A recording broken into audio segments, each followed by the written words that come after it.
The truth occurs. The truth occurs. Hi everyone.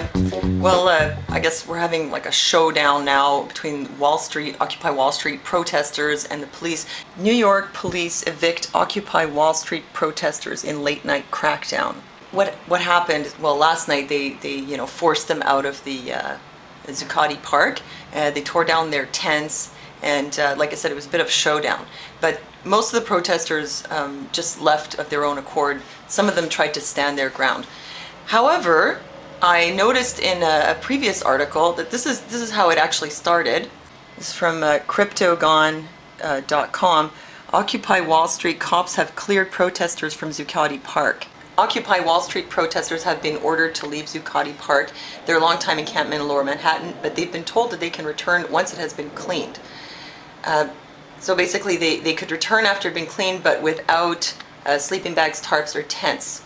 Paul Brown, spokesman for New York Police Department, says most people began filing out of the park once they received notices, eviction notices that is. One person was arrested for disorderly conduct. Brown says the park was not heavily populated Tuesday morning. Now I saw the mayor talking about this and saying the people have the right to free speech, but they don't have the right to camp out in a park. Well, this is what I want to address here. There's a big difference between law as in common law of the land, not causing harm, loss, or injury, which is, would prevent you from committing murder or any other kind of crime where there's a victim, versus infringing an act or statute. Here's Occupy Oregon. Occupy protesters defy eviction order in Oregon. So again, you notice that they received an order of eviction and then some of them refused to comply with it. Here's a comment that somebody left. JX Silicon 9 said, eviction order, Constitution supersedes any local ordinance. They have the right to assemble. Congress shall make no law abridging the right of the people to peaceably to assemble. So I guess the mayor was wrong that they have the right to assemble. But are they actually violating a law, or are they violating an act or statute? And are they really under obligation to leave? So this is what I want to address. So this is from weareangry.co.uk. Honor versus dishonor. Little help here from the Freeman. See, this comes down to contract law. The police served the protesters with eviction notices.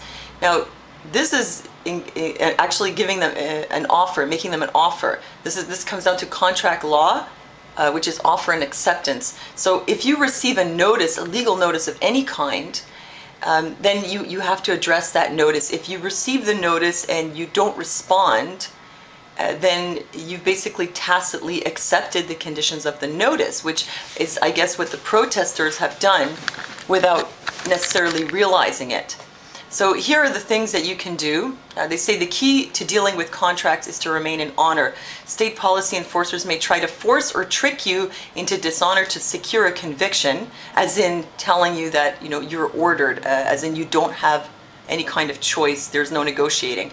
There are 4 responses you can give when you're being claimed against. A, you can ignore. Ignoring the notice puts you in dishonor, because it basically means that you tacitly agree to it. Dispute, number 2.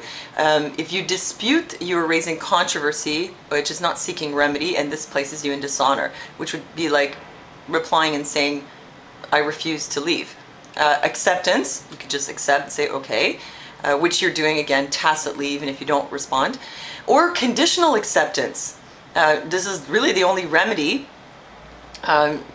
So what you do is you conditionally accept the charges or demands upon the condition that your terms are met. For example, proof of claim that they have suffered a debt or have any authority over you.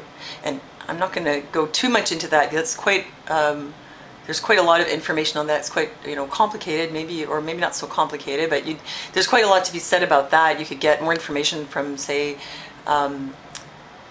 the World Freeman Society, or thinkfree.ca, or Rob Menard's site on here, which is Mr. Mighty. So if you receive an eviction notice and you don't respond, you've basically agreed to leave. You are now in dishonor if you don't follow through with that. So the police then have every right to forcibly remove you from the premises. So you gotta wonder, like, what gives them the right to remove you from public property and to take your personal, private belongings, like your tent, and destroy them? Well, I guess because of the notice. So what else could they do? See, in Toronto, protesters celebrate Occupy Toronto's stalled eviction.